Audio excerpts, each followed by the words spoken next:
होते हुए वो फ्लैट के दरवाजे को खटखटाने लगा। श्री ने दरवाजा खोला तो सामने एक लड़का खड़ा था, जिसकी उम्र बड़ी मुश्किल से 20-22 साल की होगी, यानी कि वो श्रीनिका की उम्र का ही था। या फिर ये कह सकते हैं कि श्रीनिका उससे 1-2 साल बड़ी थी। श्री उस लड़के को देखते हुए बोली, जी क्या काम है आपको? इतनी खूबसूरत लड़की को देखकर उस लड़के की नीयत खराब हो गई और वो बोला, फ्लैट की सफाई करनी थी मैडम, तो क्या मैं अंदर आ जाऊं? नहीं, कोई जरूरत नहीं है, हमारी काम वाली आकर कर देगी। मैडम, बिल्डिंग का रूल ऐसा ही है कि एक बार बिल्डिंग के मालिक की तरफ से सारे फ्लैट्स की सफाई करवाई जाती है।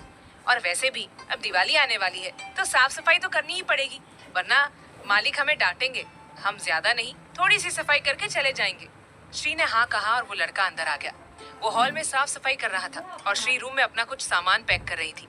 तभी वो लड़का उसके रूम के अंदर आ गया और कुछ पलों में श्री के चिल्लाने की आवाज आई। कुछ देर बाद वो लड़का घायल होकर फ्लैट के दरवाजे के बाहर लॉबी में जमीन पर पड़ा था और रो रहा था, चीख रहा था। और मासूम सी दिखने वाली नाजुक से बदन वाली कन्या, जिसने गुलाबी साड़ी पहनी हुई थी, पल्लू को अपनी कमर में घुसाया हुआ था और हाथ में झाड़ू लेकर उस आदमी को पूरी तरह से मारे जा रही थी और अपने दांत पीसते हुए बोलती जा रही थी, सिर्फ शक्ल से मासूम हूँ, अकल से नहीं। अकेली देखी तो छेड़ने चले आए। अब मैं वो कमजोर लड़की नहीं हूँ जो किसी भी गैर की ऊंची आवाज को सुनकर डर जाऊं। इस पूरी दुनिया में मैं सिर्फ मिस्टर प्रख्यात राणावत से डरती हूँ।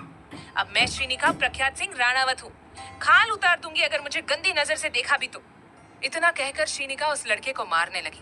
तभी प्रख्यात और अभिमन्यु तेजी से वहां पहुंच गए और जैसे ही उन दोनों ने वो नजारा देखा तो वो दोनों ही दंग रह गए। राणावत जी के होठों पर कातिल मुस्कान आ गई और वे वही दीवार से टिककर बड़ी स्टाइल से खड़े हो गए और अपनी दाढ़ी मसलते हुए अपने शेरनी को घमंड और गुरूर से देखने लगे। अभी ने तो एक घूंटी भर लिया था और बोला, भाई तो शेर है ही। सोचा था भाभी सीधी सादी गाय होगी, लेकिन अपने पति की संगत का असर पाकर ये भाभी भी खूंखार शेरनी बन चुकी है। हाय, कैसे मार रही है बेचारे प्राणी को। प्रख्यात एकटक अपनी सुंदरी को देख रहा था और उसके लिए मरे जा रहा था। उफ, ये डरपोक और सीधी कन्या के रूप में तो बवाल ही बवाल है, लेकिन एक शेरनी के रूप में तो ये कयामत है। श्रीनिका उस आदमी को मारते मारते थक गई और तेज तेज सांसें लेने लगी। तभी राणावत जी बेहद आकर्षक तरीके से और जुनून से बोले, ओ हमारी श्री, थक गई। हमारी नाजुक रानी के हाथों में दर्द होने लगा है। ये आवाज सुनते ही श्रीनिका डर गई। जैसे ही सामने देखा और उसके पसीने छूट गए। द ग्रेट प्रख्यात सिंह राणावत अपनी कातिल और नशीली निगाहों से उसे ही देख रहे थे।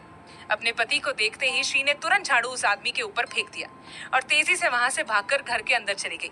ये देखकर राणावत जी की कातिल मुस्कान और भी ज्यादा खतरनाक हो गई और वो आगे बढ़ने लगे। अब आगे क्या होगा जानने के लिए सुनिए अगला भाग, सिर्फ प्रतिलिपि एफएम पर।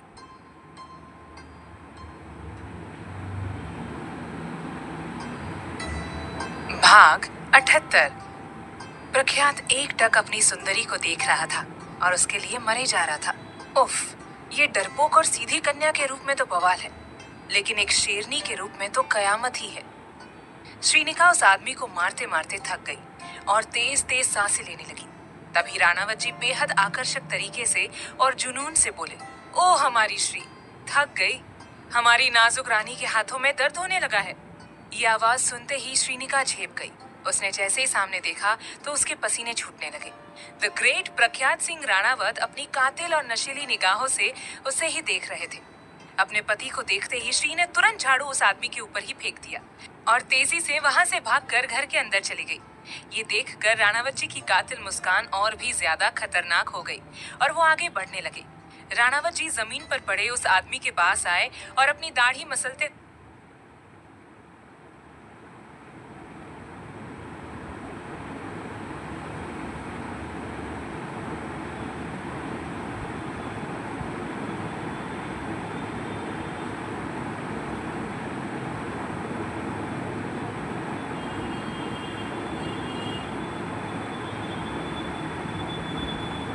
गाना गुनगुनाते हुए एटीट्यूड से बोले, अंग अंग को तोड़ा, उफ ऐसा तोड़ा, हम बिखर गए, ओ हम बिखर गए। अभी को हंसी आ गई और वो भी आगे आकर हंसते हुए बोला, तड़प तड़प कर इस बदन से कर्राह निकलती रही। हाय, ऐसा क्या गुनाह किया जो पिट गए, हाय पिट गए। इतना कहकर अभी ने हाई फाई करने के लिए प्रख्यात की तरफ हाथ बढ़ाया तो वो उसे घूरने लगा और बेचारे अभी का हाथ हवा में ही रह गया। लेकिन तभी प्रख्यात ने उसके हाथ पर ताली मारी और एटीट्यूड से बोला, गुनाह किया है तभी तो ये हाल है। उफ, लेकिन थोड़ा कम ही मारा है श्री ने इसे। छोटे राजकुमार, क्या कहते हो, थोड़े हाथों की खुजली मिटा ली जाए? अभी अपने शर्ट की स्लीव्स फोल्ड करते हुए, भाई साहब, I am always ready for this. बस फिर क्या था, दोनों भाई मिलकर उस लड़के को मारे जा रहे थे और अब वो बेहोश हो चुका है। ये देखकर विहान, जो कि काफी देर से दोनों भाइयों को देख रहा था, भागता हुआ आगे आया और बोला, अरे बस करो आप दोनों, अब क्या जान से मारोगे इसे? रुको, एक बार चेक करता हूँ, कहीं मरवर तो नहीं गया। अभी तो अच्छा ही है, मजा आएगा। विहान ने अपना सिर पिट लिया और झुककर उस लड़के की सांसें चेक करते हुए बोला, ढीठ है साला, अभी तक जिंदा पड़ा है। मैंने सोचा इतनी मार खाकर टपक गया होगा। प्रख्यात ने विहान के कंधे पर हाथ रखा और अपनी दाढ़ी मसलते हुए जमीन पर पड़े उस लड़के को देखते हुए बेहद खतरनाक तरीके से बोला, तो क्या कहते हैं आप कि इस ढीठ को मार डाले? इसकी आत्मा को मोक्ष प्राप्त होगा और हमारी आत्मा को सुकून। विहान ने उसके हाथ पर अपना हाथ रख दिया और बोला, अरे मेरे मालिक, आप जरा शांत रहिए। आपकी उग्रता और बेबाकी से अब हमें भी डर लगने लगा है। क्यों किसी के मर्डर का मामला शुरू करें? प्रख्यात ने गहरी सांस ली और अपनी दमदार आवाज में बोला, इसका इलाज मत करवाना, इसे तो इस बिल्डिंग के ओनर के घर की दहलीज पर फेंक कर आओ और बताओ उसे कि वो क्या है इस बिल्डिंग को चलाएगा जब महिलाएं सुरक्षित नहीं है। इतना कहकर प्रख्यात अपने घर के अंदर चला गया। श्रीनिका किचन में खड़ी चाय बना रही थी और किचन के द्वार पर खड़े राणावत जी उसके कांपते हुए हाथों को देखकर जुनून से बोले, हे ब्यूटीफुल लेडी, कमाल कर दिया आज तो आपने। अपने पति की बात सुनकर श्री झेप गई। उसके हाथ से कप छूटकर स्लैब पर ही गिर गया। ये देखकर प्रख्यात के चेहरे पर कातिल मुस्कान आ गई। वो अपनी दाढ़ी मसलते हुए बेहद आकर्षक तरीके से बोला, श्री, बाहर इतनी बहादुरी दिखाई आपने और अब अपने पति से ही डर रही हो? श्रीनिका कुछ नहीं बोली, बस अपने पति के सामने पीठ करके खड़ी रही। ये देखकर प्रख्यात उसके पास आया और उसके बालों के जूड़े को एक झटके से खोल दिया। उफ! श्री के लंबे भूरे बाल लहराते हुए प्रख्यात के चेहरे पर आए, जिससे वो मोहित हो गया। उसने श्री के बालों में मुंह घुसा दिया और उसकी गठीली कमर को कसकर पकड़ लिया। श्री के बदन पर रोंगटे खड़े हो गए और सीना ऊपर नीचे होने लगा। प्रख्यात उसके बालों की महक लेते हुए नशे से बोला, नाराज नहीं थे सुबह, बस बेचैन थे कि 3 दिनों तक आपसे दूर कैसे रहेंगे। कल गणेश पूजन है, उसके बाद हल्दी मेहंदी और फिर विवाह और उसके बाद हम दोनों का मिलन। ये सुनकर श्री की आंखों में चमक आ गई और वो अपनी मीठी आवाज में बोली, मुझे भी उस दिन का इंतजार है। ये सुनकर राणावत जी का दिल धक धक करने लगा और उन्होंने अपनी पत्नी को पकड़कर अपनी तरफ घुमाया और उसकी झुकी हुई पलकों को देखकर जुनून से बोले, बहुत प्यार करते हैं हम आपसे, बहुत ज्यादा। श्री ने उसका हाथ पकड़ लिया और असीम प्रेम से बोली, मैं भी राणावत जी। श्री के रसीले होठों को देखकर प्रख्यात बेताबी से बोला, श्री, शादी से पहले ज्यादा कुछ नहीं कर सकते, लेकिन इन लबों को तो छू सकते हैं ना? श्री ने कुछ नहीं कहा और ये देखकर प्रख्यात समझ गया कि अभी उसे रुकना होगा। राणावत जी उसके चेहरे को देख रहे थे। तभी वो अपनी नजरें उठाकर बेताबी से बोली, कहीं और चले, क्योंकि किचन में कोई और भी आ सकता है। उफ, ये लड़की तो सच में कमाल ही है। प्रख्यात का तन बदन सियर उठा। उसने श्री का हाथ पकड़ा और उसे अपने साथ अपने रूम में ले गया और दरवाजा अंदर से बंद हो गया।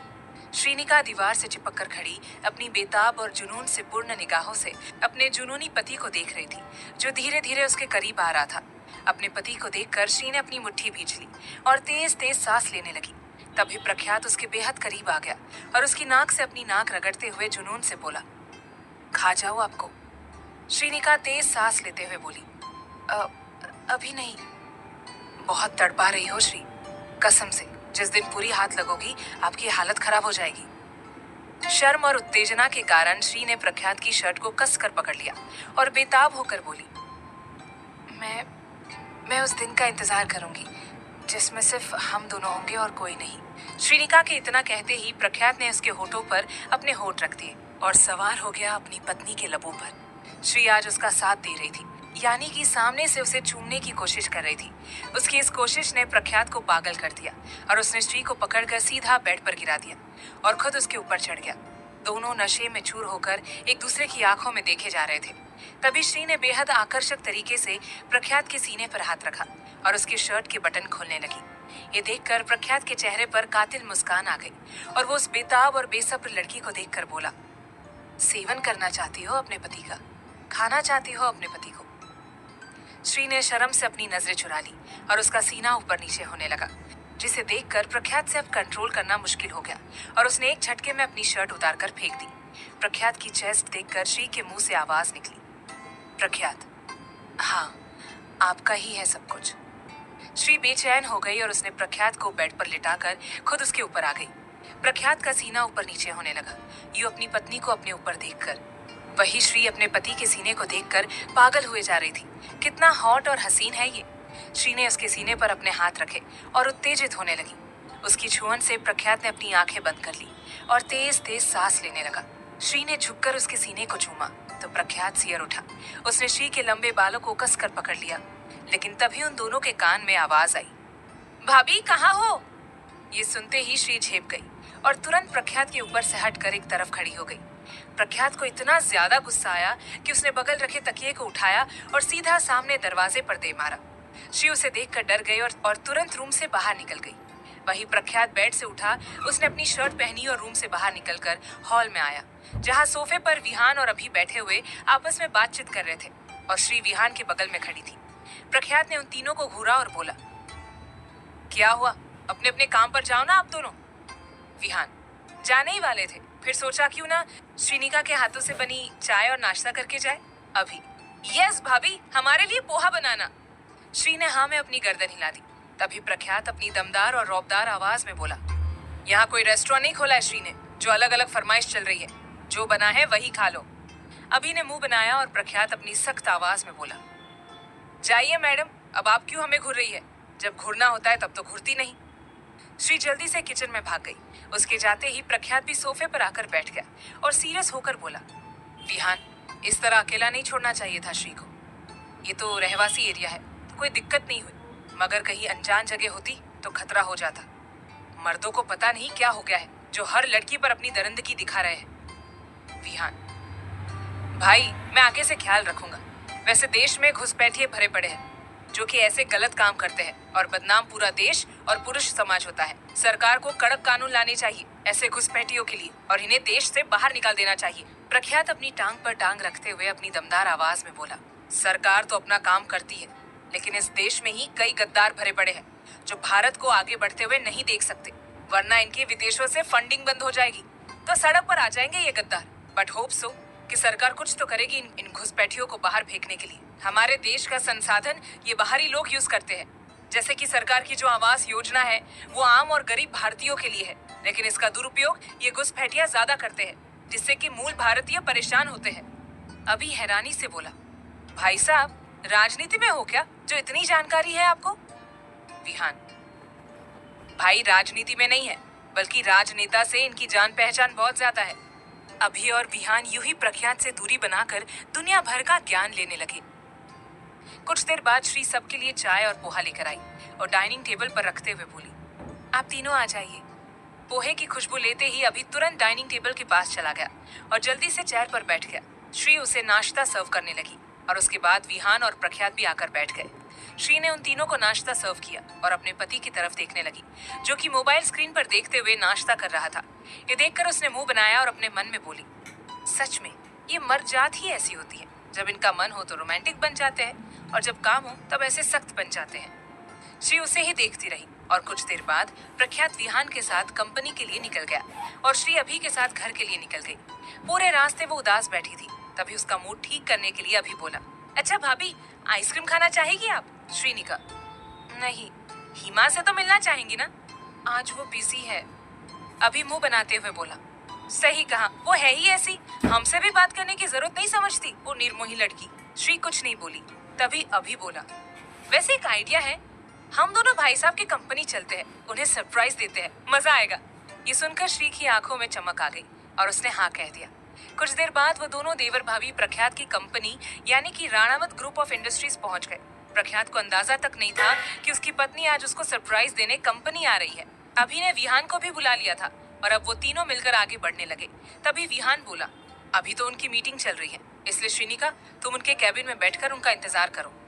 श्रीनिका ने हाँ कहा और वो तीनों आगे बढ़ने लगे। तभी अभिमन्यु का फोन बजने लगा, इसलिए वो एक तरफ चला गया। वही विहान श्री को लेकर आगे बढ़ने लगा। श्री खुशी और उत्साह से पूरी कंपनी को देख रही थी। सब कुछ कितना अच्छा था, वेल मैनेज था। प्रख्यात की कंपनी है तो एकदम बेस्ट ही होगी, जिसमें कोई कमी नहीं होगी, बिल्कुल उसी की तरह। वहीं दूसरी तरफ राणावत जी अपनी मीटिंग खत्म करके आगे बढ़ रहे थे और अपने कैबिन में आकर उन्होंने अपने कोट को एक तरफ रखा और पानी का ग्लास लेकर पानी पी रहे थे। तभी कैबिन का दरवाजा खटखटाया गया तो वे अपनी भारी मर्दाना आवाज में बोले, उनके इतना कहते ही एक लड़की घबराती हुई कैबिन के अंदर आ गई और प्रख्यात जैसे ही उसकी तरफ मुड़ा तो वो तुरंत उसके आगे घुटनों के बल बैठ गई और उसकी तरफ फूल बढ़ाते हुए बेचैनी से बोली, मिस्टर प्रख्यात सर, प्लीज एक बार मेरी बात सुन लीजिए। मैं तड़प रही हूँ अपने दिल की बात आपसे कहने के लिए। मैं पिछले 4 साल से आपको चाहती हूँ, लेकिन कभी कह नहीं पाई, इसलिए आज कहती हूँ कि I really really really really really love you and I want to marry you. उस लड़की की बात सुनकर प्रख्यात दंग रह गया। उसने अपनी मुट्ठी भींच ली और कुछ कहने लगा। तभी कैबिन के दरवाजे पर खड़ी उसकी श्री आंखों में आंसू लिए बोली, मैं जा रही हूँ विहान भैया। ये सुनकर और देखकर प्रख्यात के माथे पर पसीने की बूंद छाने लगी। आंखों में तड़प और तकलीफ साफ दिखने लगी और वो जैसे ही अपनी पत्नी की तरफ बढ़ा तभी वो वहां से भाग गई। और ये देखकर राणावत जी पागल हो गए और उसके पीछे पीछे भागने लगे। क्या होगा कहानी में आगे जानने के लिए सुनिए अगला भाग, सिर्फ प्रतिलिपि एफएम पर।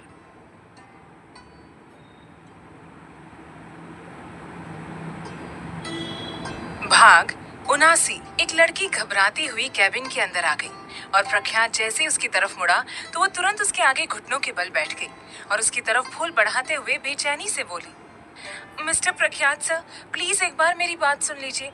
मैं तड़प रही हूँ अपने दिल की बात आपसे कहने के लिए। मैं पिछले 4 साल से आपको चाहती हूँ, लेकिन कभी कह नहीं पाई, इसलिए आज कहती हूँ कि I really really really really love you and I want to marry you. उस लड़की की बात सुनकर प्रख्यात दंग रह गया। उसने अपनी मुट्ठी भींच ली और कुछ कहने लगा। तभी कैबिन के दरवाजे पर खड़ी उसकी श्री आंखों में आंसू लिए बोली, मैं जा रही हूँ विहान भैया। ये सुनकर और देखकर प्रख्यात के माथे पर पसीने की बूंदें छाने लगी। आंखों में तड़प और तकलीफ साफ दिखने लगी और वो जैसे ही अपनी पत्नी की तरफ बढ़ने लगा तभी वो वहां से भाग गई। और ये देखकर राणावत जी पागल हो गए और उसके पीछे पीछे भागने लगे। श्रीनिका गुस्सा और आंखों में आंसू लिए तेजी से चले जा रही थी और प्रख्यात उसे पुकारते हुए उसके पीछे पीछे तेजी से चल रहे थे। वहीं कैबिन में वो लड़की उदासी से बैठी हुई थी क्योंकि प्रख्यात उसकी बात का जवाब दिए बिना ही चला गया था। ये देखकर विहान उसके पास आया और उसे घूरते हुए बोला, कलेजे को ठंडक मिल गई हो तो अब उठ जाओ और जाकर अपने प्रोजेक्ट पर काम करो, वरना जॉब से निकाली जाओगी। वो लड़की तुरंत अपनी जगह से खड़ी हुई और ओके सर कहकर वहां से जाने लगी। तभी विहान अपनी सख्त आवाज में बोला, he is getting married so just stay away from him. ये सुनकर उस लड़की का दिल टूट गया और वो चुपचाप वहां से चली गई। उसके जाते ही वियान भी अपने काम पर चला गया। वही श्री जैसे लिफ्ट में घुसने लगी और बटन दबाने लगी, जैसे ही लिफ्ट का दरवाजा बंद होने लगा तभी प्रख्यात का हाथ बीच में आ गया और दरवाजा अटक गया। ये देखकर श्री झेप गई और आंखों में आंसू लिए सामने खड़े अपने गुस्सैल और सख्त पति को देखने लगी, जो उसे घूरते हुए लिफ्ट के अंदर आ गया और सीधा टेरेस का बटन दबा दिया। श्री गुस्से से बोली, मुझे आपसे बात नहीं करनी है, आप जाइए उसके पास जो आपको प्रपोज कर रही थी। प्रख्यात कुछ नहीं बोला, बस अपनी लाल और गुस्सैल नजरों से एक टक श्री को घूरने लगा। ये देखकर वो डरने लगी और खुद में सिमटने लगी। तभी प्रख्यात उसके बेहद करीब आ गया और उसके दोनों तरफ अपने हाथों को रखते हुए एक टक उसके चेहरे को देखने लगा। श्री के तो पसीने ही छूटने लगे और वो तेज तेज सांस लेते हुए बोली, दूर रहिए। प्रख्यात इस बार भी कुछ नहीं बोला, बस उसे देखता रहा और ये देखकर श्री की हालत खराब होने लगी। उसने अपनी मुट्ठी भींच ली और डर के मारे इधर उधर देखने लगी। तभी प्रख्यात ने उसकी ठोड़ी को कसकर पकड़ लिया और उसके गोल हुए होठों को देखते हुए गुस्से से बोला, ज्यादा किया ना तो यहीं पर लूट लेंगे आपको। शादी तो वैसे भी हो रखी है हमारी। प्रख्यात की बात सुनकर श्री ने घुट भरा और हड़बड़ाते हुए बोली, मुझे मनाने की जगह आप मुझे धमकी दे रहे हो, बुरे कहीं के। श्री के इतना कहते ही प्रख्यात का गुस्सा एक पल में गायब हो गया और उसके चेहरे पर बेहद आकर्षक मुस्कान आ गई। उसने श्री की ठोड़ी को छोड़ दिया और उसके आंसू साफ करते हुए शिद्दत से बोला, कितनी प्यारी हो आप, सच में जी चाहता है खा जाए आपको। अगर हम मांसाहारी होते तो आप जिंदा नहीं रहती अभी तक। उफ, रसगुल्ले, रसमलाई और गुलाब जामुन की मिश्रण हो आप। श्री नाराजगी जताते हुए बोली, आप मांसाहारी होते तो मैं आपसे शादी करती ही नहीं। छी। प्रख्यात कातिल मुस्कान लिए उसके पास आया और उसके होठों पर अपनी नाक रगड़ते हुए नशे से बोला, अगर हम मांसाहारी होते तो रोज रात को नहाकर और एक्स्ट्रा एफर्ट डालकर ब्रश करके आपके करीब आते, और आप कहती तो पवित्र गंगा जल भी खुद पर छिड़क देते। तब तो स्वीकार करती ना हमें। श्रीनिका ने अपनी नजरें हटा ली और अपने आप में बड़बड़ करते हुए बोली, उस लड़की की इतनी हिम्मत कैसे हो गई कि वो आपको प्रपोज कर रही थी?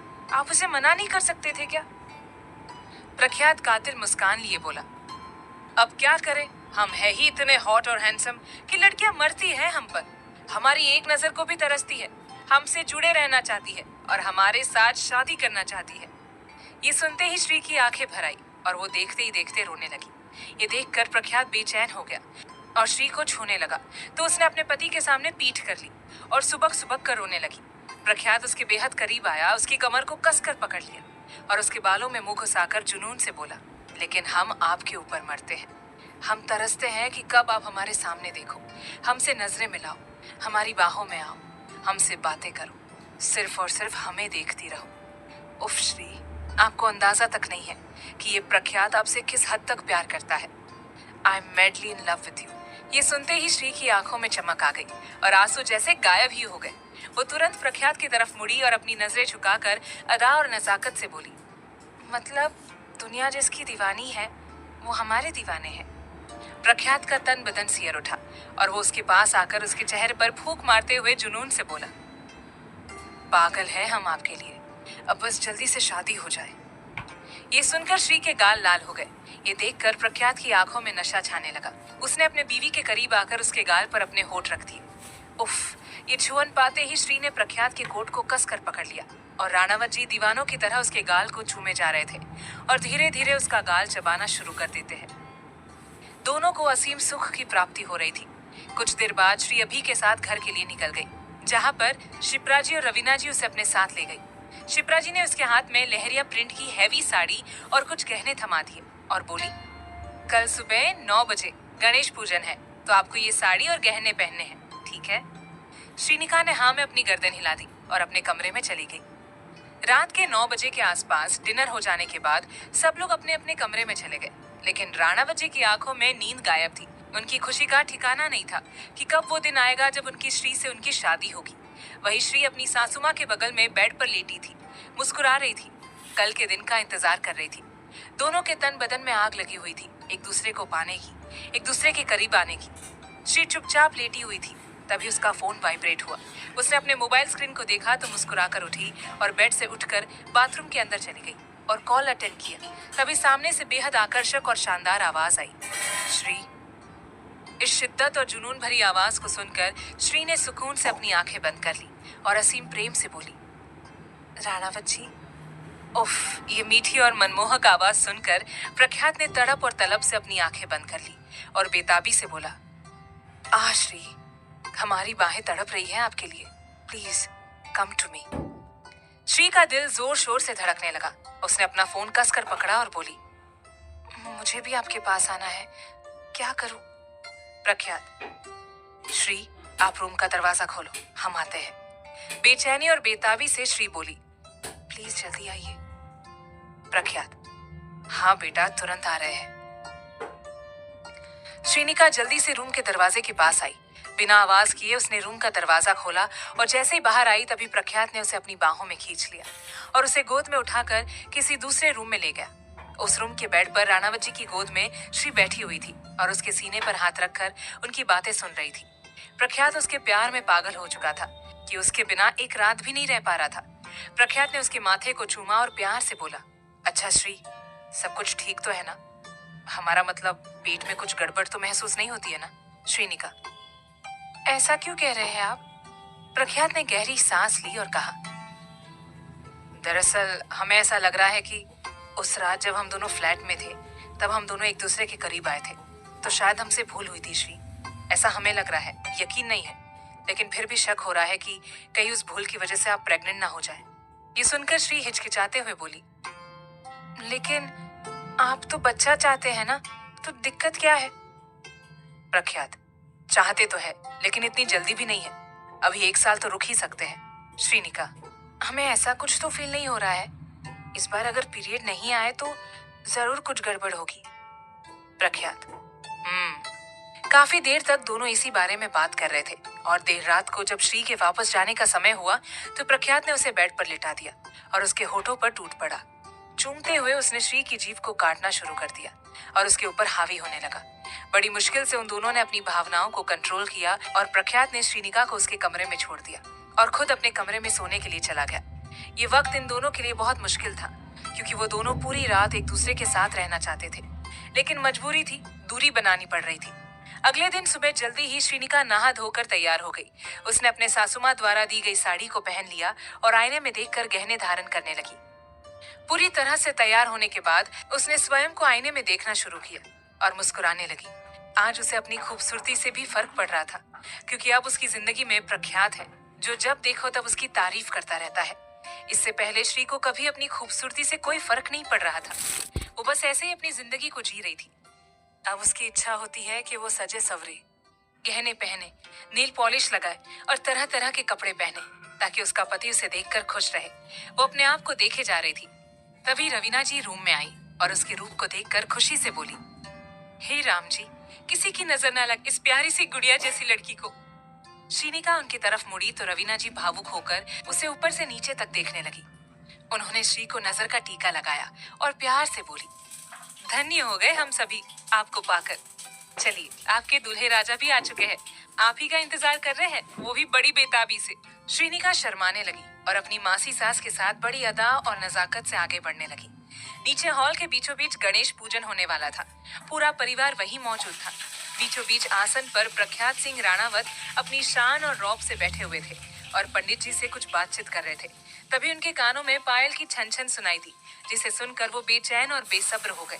उन्होंने अपनी मुट्ठी भींच ली और अपनी जुनूनी और शिद्दत भरी निगाहों से ऊपर की तरफ देखने लगे तो वो देखते ही रह गए। उनकी रानी आ रही थी अपना रूप धारण करके। श्री का दिल जोर से धड़कने लगा क्योंकि वो महसूस कर पा रही थी कि प्रख्यात उसकी तरफ ही देख रहा है, वो भी बेहद जुनून से। उसने हिम्मत करके अपनी नजरें उठाकर देखा तो उसके हैंडसम से पति उसे ही देख रहे थे। अपने पति को देखते ही वो भी बस अपने पति के अंदर खो गई, जो कि सच में बहुत हैंडसम लग रहे थे कुर्ते और पजामे में। अब आगे क्या होगा जानने के लिए सुनिए अगला भाग सिर्फ प्रतिलिपि एफएम पर।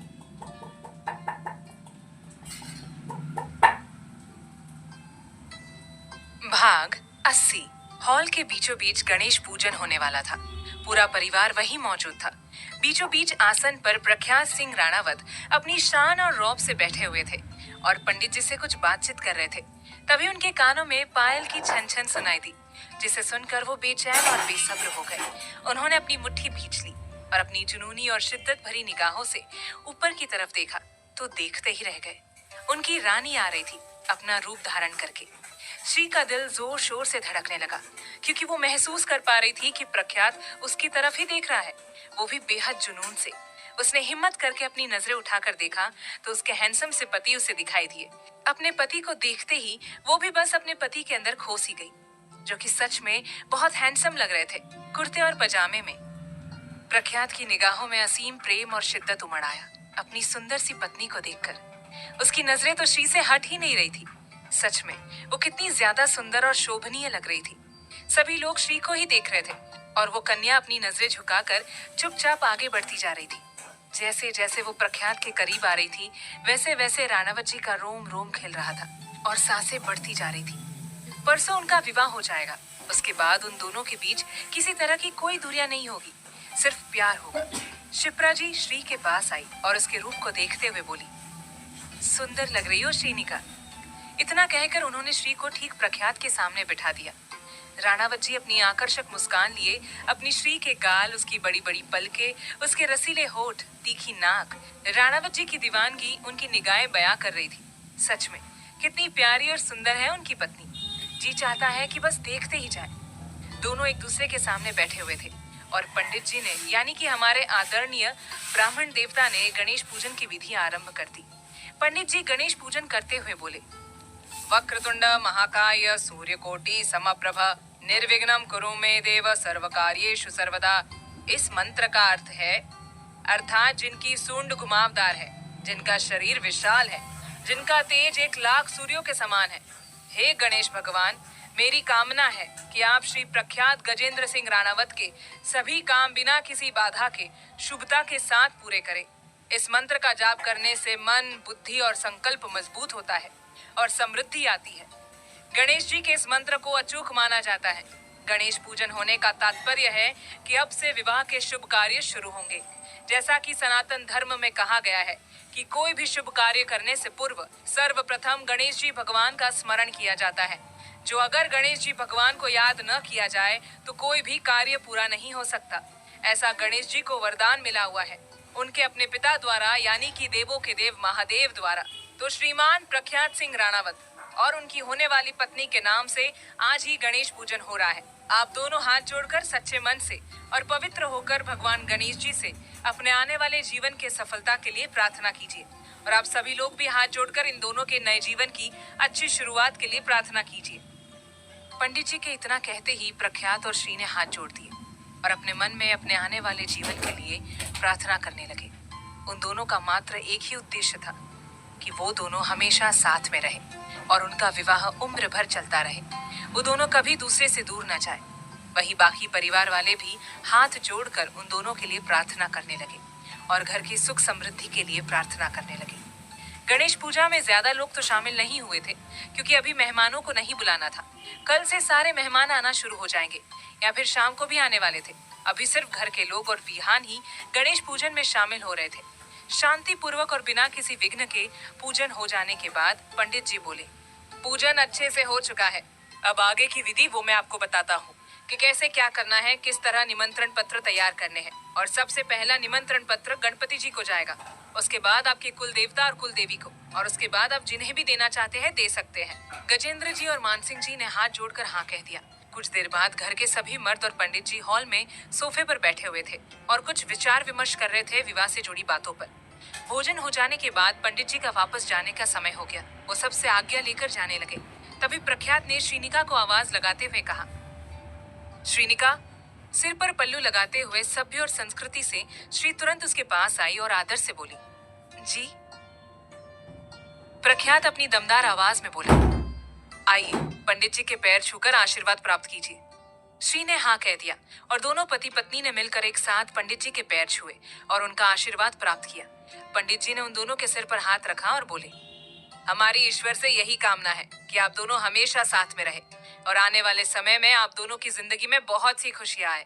प्रख्यात और श्री ने उनके आगे हाथ जोड़ लिए और उन्हें आदर भाव से देखने लगे। श्री के चेहरे को देखते और पढ़ते हुए पंडित जी बोले, श्रीमान प्रख्यात, हम आपको इतना ही कहना चाहेंगे कि ये कन्या आपके लिए बहुत शुभ साबित होगी।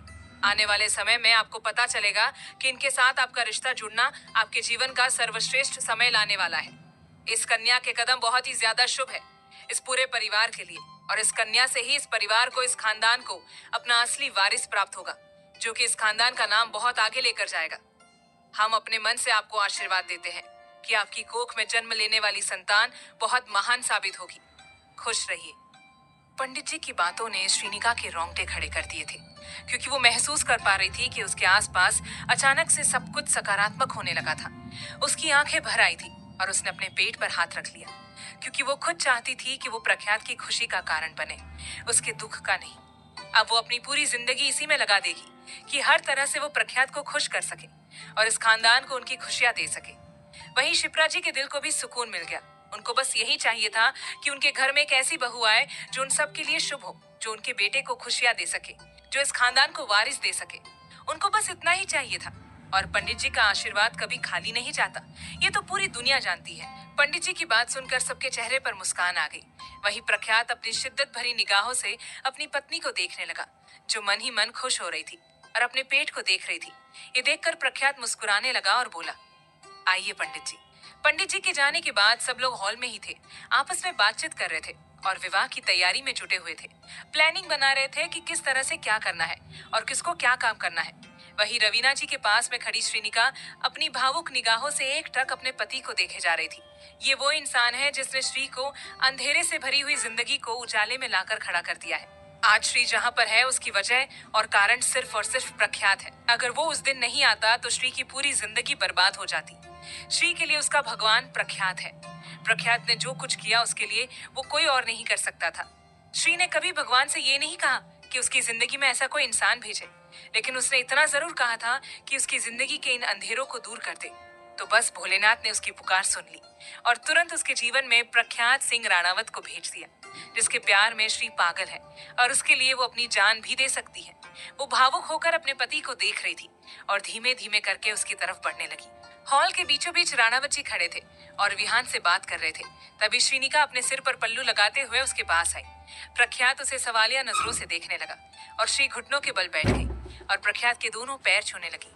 उसकी आंख से आंसू की बूंद निकलकर सीधा प्रख्यात के पैर पर गिर गई, जिससे वो बेचैन हो गया। और तभी श्रीनिका उसके पैर छूते हुए भावुकता से बोली, आपको जो पाया तो खुद को भी मैं खो बैठी। आपने जो साथ निभाया तो दुनिया भी जीत बैठी। अब जन्नत भी कुछ नहीं मेरे लिए, क्योंकि आपके चरणों में ही स्वर्ग है मेरा। आप ही हकीकत हो, आप ही दुआ हो, आप ही ईश्वर का आशीर्वाद हो, ईश्वर से मिली एक दुआ हो, जीने का मेरा सहारा हो। किस्मत से आप मुझे हमसफर मिल गए हो, जैसे प्रार्थना को शब्द मिल गए। अब ये जिंदगी है सिर्फ आपके हवाले, हमारे राणावत जी। आसपास खड़े सब लोग दंग रह गए। वहीं प्रख्यात भावुक होने लगा, लेकिन उसने अपनी मुट्ठी भींच ली और झुककर अपनी बीवी के सिर पर हाथ रखा और शिद्दत से बोले, श्री, आप हमारे पैरों में नहीं, सिर पर राज करने वाली हमारी रानी हो। आओ हमारे पास। श्रीनिका हद से ज्यादा भावुक हो गई और वहीं जमीन पर बैठी बैठी रोने लगी। ये देखकर प्रख्यात की बेचैनी और तड़प बढ़ने लगी और वो खुद भी अपने पत्नी के पास जमीन पर घुटनों के बल बैठ गया और उसके सिर पर हाथ रखकर प्यार और सम्मान से बोला, श्री, ऐसे रोते नहीं। हमने कुछ नहीं किया आपके लिए, बल्कि आपने हमारी जिंदगी में आकर हमें वो सब कुछ दे दिया जिससे हम दूर जा रहे थे। ऐसा नहीं था कि हम खुश नहीं थे, हम बहुत खुश थे अपनी जिंदगी में, लेकिन जब से आप हमारी जिंदगी में आए हैं तब से हम इस जिंदगी को और भी ज्यादा खुशी से जीने लगे हैं। पहले सिर्फ शादी करना चाहते थे एक सामान्य लड़की से जो इस घर परिवार को संभाल सके, लेकिन अब शादी करना चाहते हैं अपने प्यार की वजह से। दीवानों की तरह प्यार करते हैं हम आपसे। चलिए अब उठ जाइए, सब लोग आपको देख रहे हैं और क्या सोचेंगे कि इस खानदान की बड़ी बहू बस रोती रहती है। प्रख्यात और श्रीनिका के प्रेम को देखकर सबकी आंखें नम हो गई थी। सच में इस जमाने में ऐसा प्रेम होना आसान नहीं था। इन दोनों की आंखों में एक दूसरे के लिए कितना सम्मान, कितना आदर और कितना प्रेम है। आज की जनरेशन में ऐसा सम्मान और प्रेम एक दूसरे के लिए होना बहुत मुश्किल है। अपने बच्चों को देखकर गजेंद्र जी, मान सिंह जी, रवीना जी और शिप्रा जी बहुत खुश हो रहे थे। अभिमन्यु और विहान भी मुस्कुरा रहे थे। प्रख्यात ने श्री को खड़ा किया और उसके सिर पर एक बार फिर से हाथ रखकर आशीर्वाद देते हुए बोला, हम भगवान से सच्चे दिल से प्रार्थना करते हैं कि आज के बाद आपकी आंखों में अगर आंसू आए तो सिर्फ और सिर्फ खुशियों के कारण आए। आपकी जिंदगी से सारे दुख दर्द हमेशा के लिए दूर हो जाए। आप यूं ही मुस्कुराते रहे और इस घर को, हम सबको संभालते रहे। जीवन साथी अगर प्रख्यात जैसा हो तो पैर छूने में कोई दिक्कत नहीं। श्री ने हाथ जोड़कर सुकून से आंखें बंद करके अपने पति के आशीर्वाद को स्वीकार किया और भावुक होने लगी। सब लोग खुश हो रहे थे और उसे देख रहे थे, लेकिन अचानक से देखते ही देखते श्री मुस्कुराती हुई और पूरे परिवार को, खासकर अपने पति को असीम प्रेम से देखते हुए बेहोश होकर गिर गई। अब आगे क्या होगा जानने के लिए सुनिए अगला भाग, सिर्फ प्रतिलिपि एफएम पर।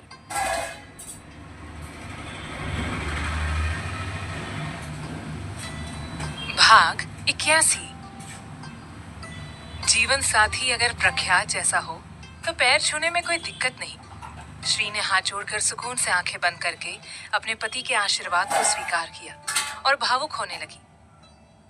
सब लोग खुश हो रहे थे और उसे देख रहे थे, लेकिन अचानक से देखते ही देखते श्री मुस्कुराती हुई और पूरे परिवार को, खासकर अपने पति को असीम प्रेम से देखते हुए बेहोश होकर गिर गई। वो जमीन पर गिरती इससे पहले प्रख्यात ने उसे अपनी बाहों में थाम लिया और घबराते हुए बोला, श्री, क्या हुआ? श्री, उठो। सब कुछ अच्छे से चल रहा था, लेकिन अचानक से श्री का बेहोश होना काफी अजीब था।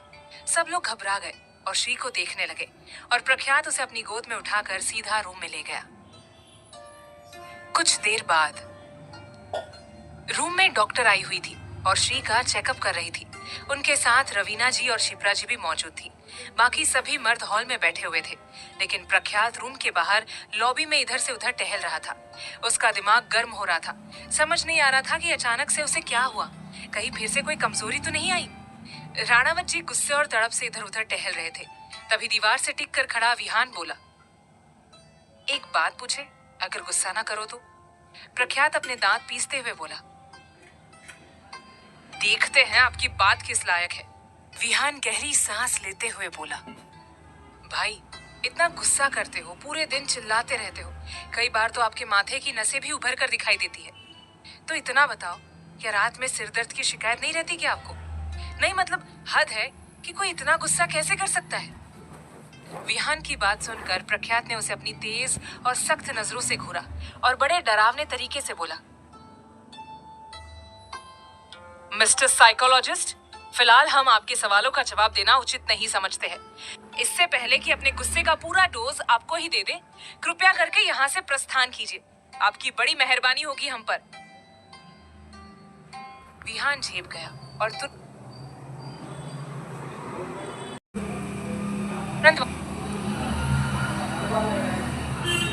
वहां से चला गया।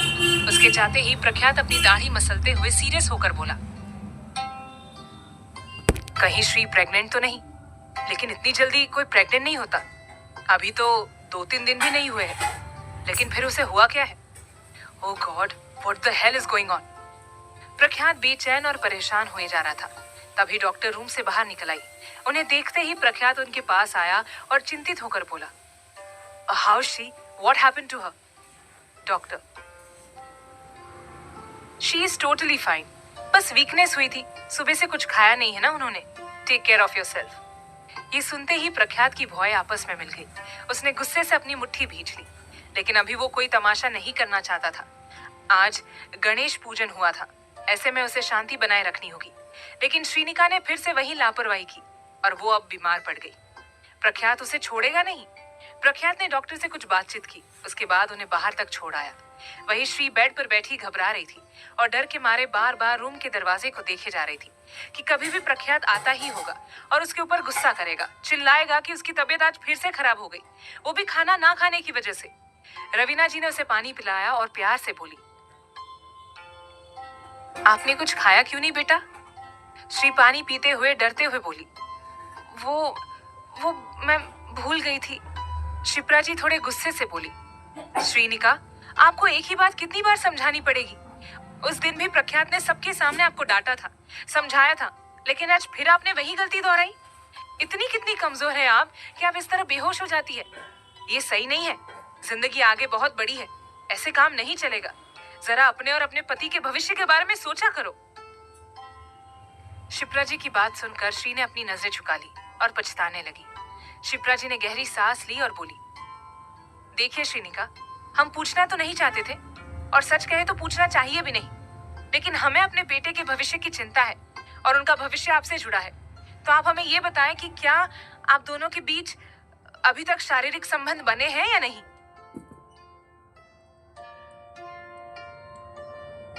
श्रीनिका शर्मिंदगी महसूस करने लगी और उसके हाथ कांपने लगे।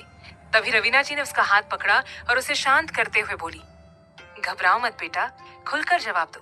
क्या आपके और प्रख्यात के बीच में पति पत्नी जैसे संबंध है या अभी बनने बाकी है? श्रीनिका ने अपनी मुट्ठी भींच ली और घबराते हुए बोली, बन चुके हैं।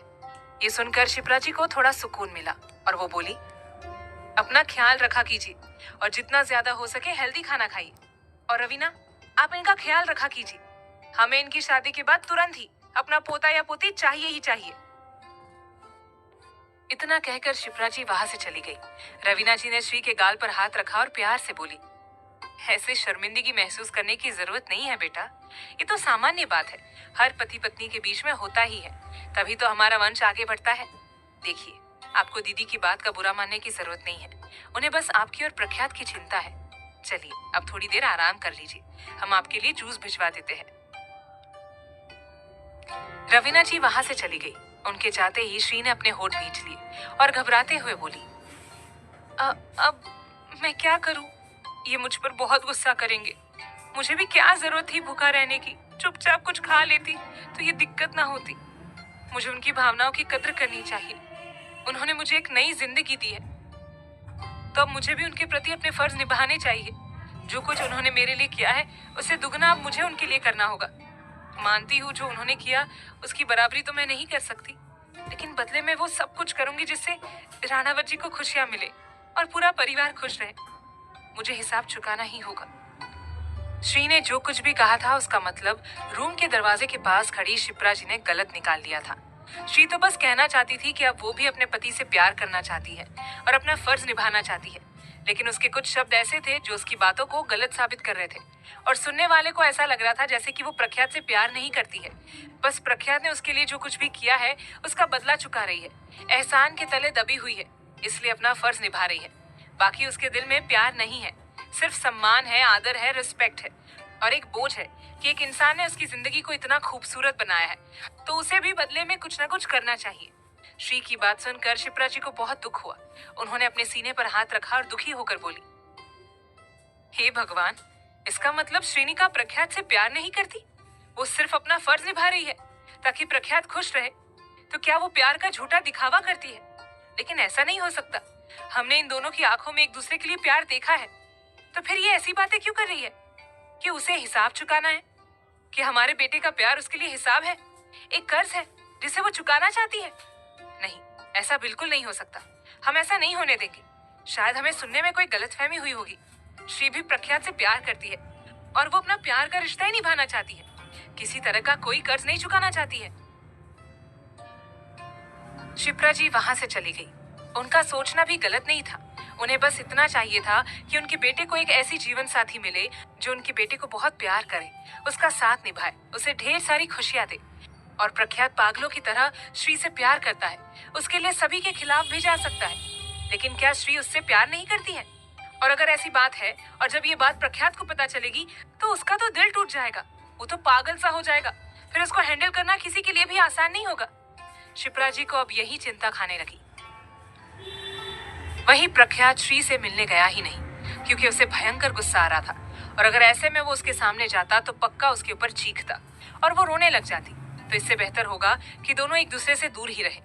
वैसे तो आज प्रख्यात कंपनी नहीं जाने वाला था क्योंकि उसने सोचा था कि वो घर पर रहेगा, लेकिन जब से श्री की तबीयत खराब हुई है और उसे पता चला है कि उस लड़की ने सुबह से कुछ नहीं खाया था तो इस बात से प्रख्यात बहुत ज्यादा परेशान था। उसे बहुत गुस्सा आ रहा था, वो अपना गुस्सा निकालना भी चाहता था लेकिन बड़ी मुश्किल से खुद को रोक रहा था। इसलिए उसने सोचा कि अब वो घर से बाहर जाएगा ताकि थोड़ा उसका मूड भी फ्रेश हो जाएगा और वो अपना काम करके सुबह की बात को भूल जाएगा। और अगर घर पर रहेगा तो बार बार श्री के पास जाने की इच्छा होगी। प्रख्यात ने अपने कपड़े बदल लिए और उसने अपने फॉर्मल कपड़े पहन लिए और अपना लैपटॉप बैग लेकर अपने रूम से नीचे हॉल में आ गया। उसने अपनी तेज और सख्त नजरों से अपनी दाई तरफ देखा और फिर अपनी बाई तरफ देखा। वहां पर कोई नहीं था। उसने अपनी मुट्ठी को कसकर बंद किया और घर से बाहर चला गया। राणावत जी अपनी कार के पास खड़े होकर फोन पर किसी से बात कर रहे थे। वही श्री बेड से उठ गई। उसे कुछ भी अच्छा नहीं लग रहा था। पेट में अजीब सी गुदगुदी हो रही थी क्योंकि वो सुबह से प्रख्यात का इंतजार कर रही थी, लेकिन वो एक बार भी उसके पास नहीं आया, उससे बात भी नहीं की और ये जानना भी जरूरी नहीं समझा कि वो ठीक है या नहीं। शायद वो बहुत ज्यादा गुस्से में है, तभी तो वो अपनी पत्नी से मिलने भी नहीं आया और अगर मिलने आता तो पक्का श्री के ऊपर गुस्सा करता। श्री बेचैन हो रही थी। उसकी इच्छा हो रही थी कि वो प्रख्यात के गले लग जाए, लेकिन वो महाशय तो दूरी बनाकर बैठा है। श्री अपने रूम की खिड़की के पास जाकर खड़ी हो गई। तभी उसने देखा कि बाहर लॉन में कार के पास प्रख्यात खड़ा था और फोन पर बात कर रहा था। श्री की आंखें भर आई, वो भावुक होने लगी और अपनी मायूस और बेचैन नजरों से अपने पति को देखने लगी जो एकदम पत्थर दिल बनकर खड़ा था। उसे कोई फर्क ही नहीं पड़ रहा था, आराम से फोन पर बात कर रहा था। सच में ये मर्द लोग कितने खड़ूस होते हैं, इनके अंदर की भावनाएं न जाने कहां पर चली जाती है। श्री ने खिड़की के हैंडल को कसकर पकड़ लिया और अपने मन में सच्ची शिद्दत और तड़प से बोली, राणावत जी प्लीज। श्री का इतना ही कहना था कि दूर खड़े प्रख्यात का दिल धक धक करने लगा। आसपास का वातावरण एकदम हसीन और बेहिसाब खूबसूरत बनने लगा। उसने अपने मोबाइल को कसकर पकड़ लिया और तुरंत पीछे मुड़कर देखा तो रूम की खिड़की पर श्री खड़ी उदासी से उसे ही देख रही थी। अपनी पत्नी को देखते ही एक बार के लिए प्रख्यात पिघल गया और अपने प्यार और शिद्दत में चूर होकर उसकी तरफ बढ़ने लगा। अपने पति को अपने करीब आता देख श्री का दिल धक धक करने लगा और सांसें तेज होने लगी। वो बेचैनी से उसे देखे जा रही थी और प्रख्यात ने कॉल कट करके मोबाइल को अपनी जेब में रखा और खिड़की के पास आकर खड़ा हो गया। अब उन दोनों के बीच में सिर्फ कुछ इंचों का फासला था जिसे खत्म करने के लिए वो दोनों तड़प रहे थे। आंखों में आंसू लिए श्री ने अपना हाथ आगे बढ़ाया।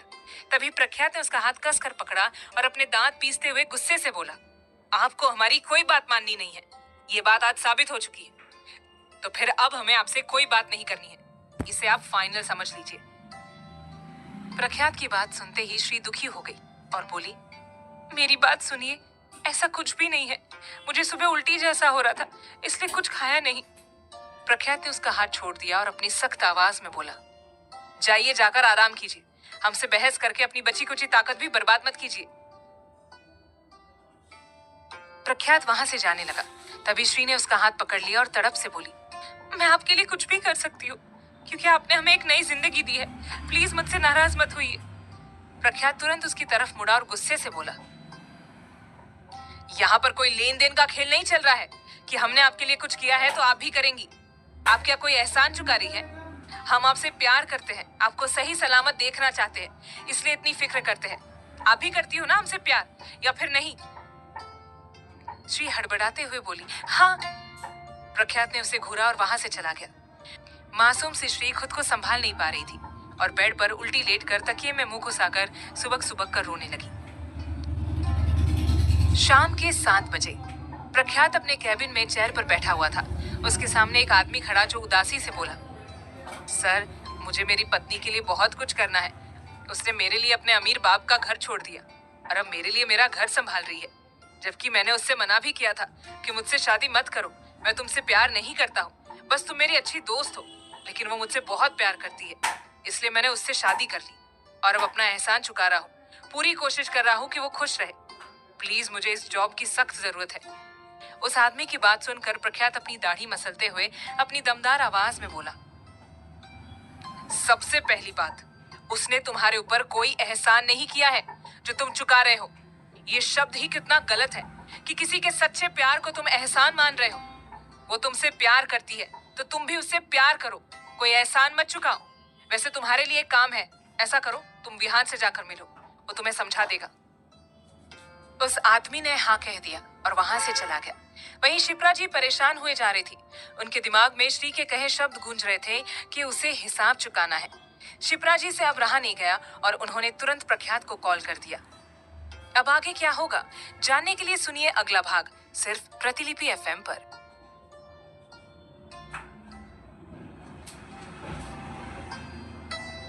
भाग 82। शिप्रा जी परेशान हुए जा रही थी। उनके दिमाग में श्री के कहे शब्द गूंज रहे थे कि उसे हिसाब चुकाना है। शिप्रा जी से अब रहा नहीं गया और उन्होंने तुरंत प्रख्यात को कॉल कर दिया। प्रख्यात, जो कि अपने लैपटॉप पर स्क्रीन को तड़प और तलब से देख रहा था, अपने सीने को मसलते हुए वो जुनून से बोला, कैसा है ये इश्क जाना, चाहता भी तुम्हें हूं लेकिन दूर भी तुमसे ही हूं। कैसा है ये इश्क है जाना, हक भी तुमसे ही लेकिन बेरुखी भी तुमसे ही। कैसा ये इश्क है जाना, तड़पते हैं तुम्हारे लिए लेकिन दूरी भी तुमसे ही है। प्रख्यात की काली गहरी निगाहों में बेहिसाब जुनून और दीवानापन नजर आ रहा था, लेकिन वो नाराज था अपनी जाना से, उसकी ही भलाई के लिए। लेकिन ऐसे वो रह भी नहीं सकता। उसने अपनी मुट्ठी भींच ली और आंखें बंद करके गहरी सांस लेने लगा। तभी उसके सामने वो नजारा घूमने लगा जब श्री ने उसे बेड पर धक्का दिया था और किस प्रकार उसके ऊपर चढ़ गई थी। उस दिन तो श्री पागल सी हो गई थी और बस प्रख्यात को पाने के लिए हर हद पार करना चाहती थी। उसके रसीले होठों ने जैसे ही प्रख्यात के होठों को छुआ था तो राणावत जी एक अलग ही दुनिया में पहुंच गए थे और फिर उन्होंने श्री को पकड़कर बेड पर गिरा दिया था और खुद उसके ऊपर चढ़ाए थे। उफ, वो रात कितनी हसीन और खूबसूरत थी जिसे प्रख्यात भूल नहीं पा रहा था। अचानक ही उसके चेहरे पर आकर्षक मुस्कान आ गई और वो जुनून से बोला, ये लड़की बहुत सीधी सादी है, डरती भी है, शर्माती तो बहुत ज्यादा है, लेकिन एक बार जब मदहोश हो जाती है उसके बाद उफ, जान ही ले लेती है और उसे देखकर हम जानवर बन जाते हैं। लेकिन थोड़ा सख्त होना पड़ेगा वरना अपनी सेहत को खराब कर देगी और सिर चढ़ जाएगी हमारी श्री। राणावत जी इश्क के नशे में चूर होकर अपनी पत्नी को याद किए जा रहे थे। तभी उनका फोन बजने लगा। उन्होंने देखा उनकी माँ का कॉल आ रहा था। उन्होंने कॉल अटेंड किया और अपनी भारी आवाज में बोला, जी माँ। शिप्रा जी चिंतित होकर बोली, बेटा, आपकी और श्रीनिका के बीच में सब कुछ ठीक तो है ना? प्रख्यात, जी, आपके कहने का मतलब क्या है? बेटा, हम जानना चाहते हैं कि आप दोनों एक दूसरे से प्यार तो करते हैं ना, या फिर बस ऐसे ही जिम्मेदारी समझकर शादी कर रहे हैं? ये सुनकर प्रख्यात को गुस्सा आ गया और वो बोला, ये आप क्या कह रही है माँ? निस्संदेह हम उनसे बहुत प्यार करते हैं और आप सबसे ज्यादा करते हैं। आपको ये सब कहने की क्या जरूरत पड़ गई आज? शिप्रा जी, क्या श्रीनिका भी आपसे उतना ही प्यार करती है जितना आप करते हैं? ये सुनते ही प्रख्यात ने अपनी मुट्ठी भींच ली और बोला, माँ आप कहना क्या चाहती है? शिप्रा जी, जल्दी से घर आ जाइए, हम आमने सामने बैठकर बात करेंगे। इतना कहकर शिप्रा जी ने कॉल कट कर दिया। वही प्रख्यात का दिमाग खराब हो गया। उसे बहुत ज्यादा गुस्सा आने लगा। उसने तो कभी आज तक ऐसा सोचा ही नहीं था। अचानक से उसके दिमाग में ये कैसा सवाल खड़ा कर दिया था उसकी माँ ने। वो तुरंत घर के लिए निकल गया। शाम के 7 बजे राणावत मेंशन की छत पर प्रख्यात अपने सामने खड़ी अपनी माँ को देखते हुए कठोरता से बोला, अब बताएंगी आप कि हुआ क्या है? शिप्रा जी ने उनका हाथ पकड़ा और चिंतित होकर बोली, बेटा हम सब जानते हैं कि आपकी और श्री की शादी किन हालातों में हुई है। उस समय आप दोनों एक दूसरे से प्यार नहीं करते थे। आपने सिर्फ उनकी मदद की, उनको खतरे से बाहर निकाला और अपनी जिम्मेदारी निभाई। वही वो लड़की मजबूर थी, इसलिए उसने आपसे शादी की और आपके साथ यहाँ पर आ गई। फिर आपको उनसे प्यार हो गया। लेकिन क्या आपने कभी सोचा है कि श्रीनिका भी आपसे प्यार करती है या नहीं? क्या वो भी आपके लिए इतनी ही दीवानी है जितने आप हैं?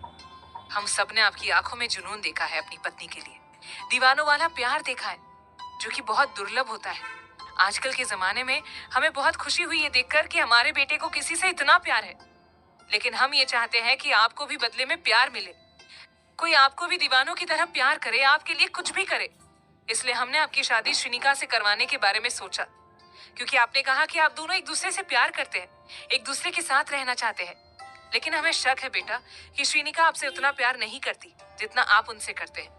वो लड़की एक ऐसी सिचुएशन से बाहर आई है जिसमें उसके लिए प्यार के बारे में सोचने का उसके पास समय भी नहीं होगा, क्योंकि वो बहुत बुरे हालातों में रही है। ऐसे में प्यार शब्द उसके लिए कोई मायने ही नहीं रखता। उसे तो बस अपनी जिंदगी को बिताना है। अपनी माँ की बात सुनते ही प्रख्यात आग बबूला हो गया। उसने अपना हाथ छुड़ाया और गुस्से से बोला, आपको पता भी है आप क्या बोल रही हैं? आप हमारी पत्नी पर शक कर रही है कि वो हमसे प्यार नहीं करती, जबकि ऐसा कुछ भी नहीं है। हम जानते हैं कि वो हमसे कितना प्यार करती है। दीवानी है वो हमारे लिए, कुछ भी कर सकती है वो हमारे लिए। आपने ऐसा सोच भी कैसे लिया हमारी पत्नी के बारे में? उसके साथ अतीत में जो कुछ भी हुआ हो उसे भुलाकर वो हमारे साथ आगे बढ़ना चाहती है, खुश रहना चाहती है। और वैसे भी प्यार एक झटके में नहीं होता है, वक्त लगता है। हमें उनसे बहुत जल्दी प्यार हो गया, क्योंकि वो हमें बहुत अच्छी लगती है।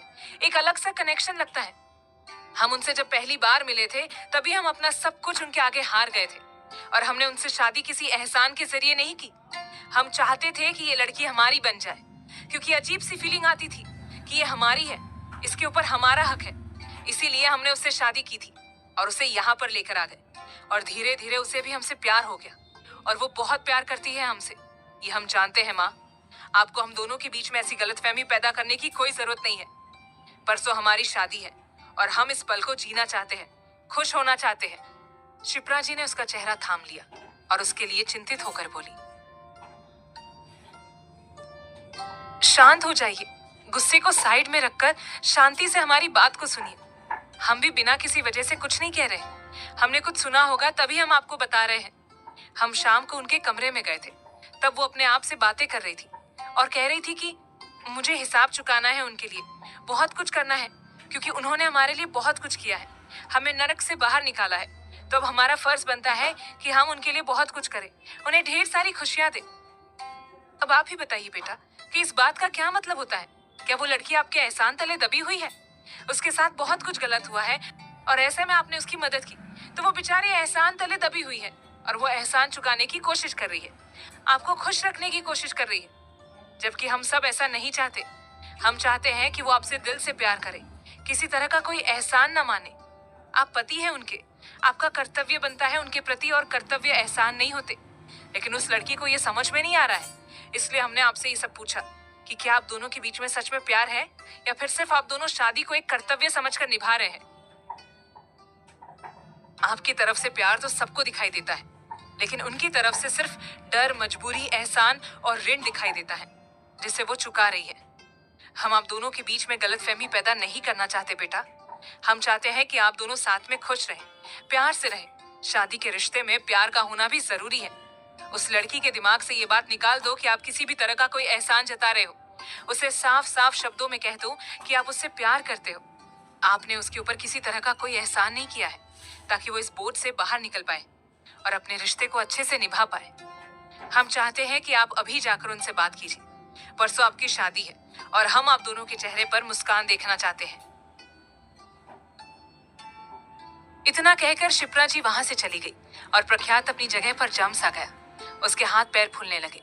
पूरे बदन में एक अजीब सी बेचैनी और तड़प बढ़ने लगी। माथे पर पसीने की बूंद चमकने लगी और देखते ही देखते राणावत जी की सांसें तेज हो गई। उसने रेलिंग को कसकर पकड़ लिया और धीरे धीरे उसकी आंखों में खून उतर आया। अचानक ही उसने अपनी आंखें बंद कर ली और अपनी पूरी ताकत लगाकर भयंकर आवाज में चिल्लाते हुए बोला, श्रीनिका। चिल्लाते हुए उसके माथे पर पसीने की बूंदें बहने लगी और उसके पूरे चेहरे को गीला करने लगी। वही उसकी खूनी सी लाल निगाहें बेहद डरावनी लगने लगी। उसकी चीख इतनी भयानक और उग्र थी कि पूरे मेंशन में गूंज उठी थी और सब लोग घबराते हुए छत की तरफ बढ़ने लगे। श्री, जो कि अपने कमरे में चुपचाप बैठी हुई थी, उसने जब अपने पति की भयानक आवाज सुनी तो उसके रोंगटे खड़े हो गए और डर के मारे वो भी रूम से बाहर निकल गई और सबके साथ ऊपर जाने लगी। उसे तो सबसे ज्यादा डर लग रहा था, क्योंकि सुबह उसने जो गलती की थी, शायद उसके गुस्से के चक्कर में ही प्रख्यात इतनी जोर से चिल्लाया है, या फिर कहीं उसे कुछ हो तो नहीं गया। लेकिन उसने श्री का नाम लेकर इतनी जोर से चिल्लाया था, तो पक्का वो गुस्से में ही है। अब वो क्या करेगी, कैसे उसके सामने जाएगी? अब उसे सच में प्रख्यात से ज्यादा डर लगने लगा था, क्योंकि आजकल वो बहुत ज्यादा गुस्सा करने लगा था। रवीना जी का पल्लू पकड़कर श्री भी ऊपर छत पर आ गई और सब लोग हैरानी से देखने लगे। तो छत के किनारे प्रख्यात अपनी बाहें फैलाकर सिर को ऊपर आसमान की तरफ उठाकर आंखें बंद करके खड़ा था और तेज तेज सांसें ले रहा था। उसका ऐसा डरावना रूप देखकर सब लोग घबराने लगे और उसकी तरफ बढ़ने लगे। लेकिन श्रीनिका वहीं पर दरवाजे के पास खड़ी होकर अपनी आंखों में खौफ लिए अपने पति को देखने लगी। घर के सभी लोग प्रख्यात के पास आए और उसे संभालने लगे। गजेंद्र जी हैरानी से बोले, क्या हुआ है बेटा? आप इतनी जोर से क्यों चिल्लाए? और आप इस वक्त छत पर इस तरह से क्यों खड़े हैं? सब ठीक तो है ना? कुछ तो बोलिए। प्रख्यात ने कोई जवाब नहीं दिया। वो बस आंखें बंद करके सर ऊपर उठाकर खड़ा था। उसकी सांसें तेज थी, दिमाग खराब हो रहा था। शिप्रा जी को सब कुछ समझ में आ रहा था, इसलिए उन्हें बहुत ज्यादा तकलीफ हो रही थी। रवीना जी भी दुखी हो रही थी अपने बेटे को इस तरह देखकर, और अभिमन्यु हैरानी से अपने भाई को देख रहा था, क्योंकि कुछ देर पहले तो सब कुछ ठीक था। अचानक से क्या हो गया? और श्री भी इतना दूर क्यों खड़ी है? कहीं इन दोनों के बीच में कोई लड़ाई तो नहीं हुई? सबके बार बार बुलाने और समझाने की वजह से प्रख्यात ने अपनी आंखें खोली और जैसे ही सामने की तरफ देखा तो उसे श्री दिखाई दी, जो दरवाजे के पास खड़ी डरते हुए अपने पति को ही देख रही थी। श्री को देखते ही प्रख्यात की आंखों में तड़प और तबाही एक साथ छाने लगी। अब क्या होगा आगे, जानने के लिए सुनिए अगला भाग, सिर्फ प्रतिलिपि एफएम पर।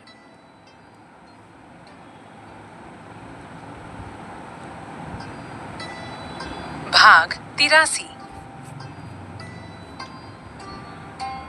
प्रख्यात ने कोई जवाब नहीं दिया।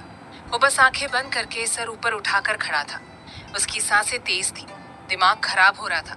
शिप्रा जी को सब कुछ समझ में आ रहा था, इसलिए उन्हें बहुत ज्यादा तकलीफ हो रही थी।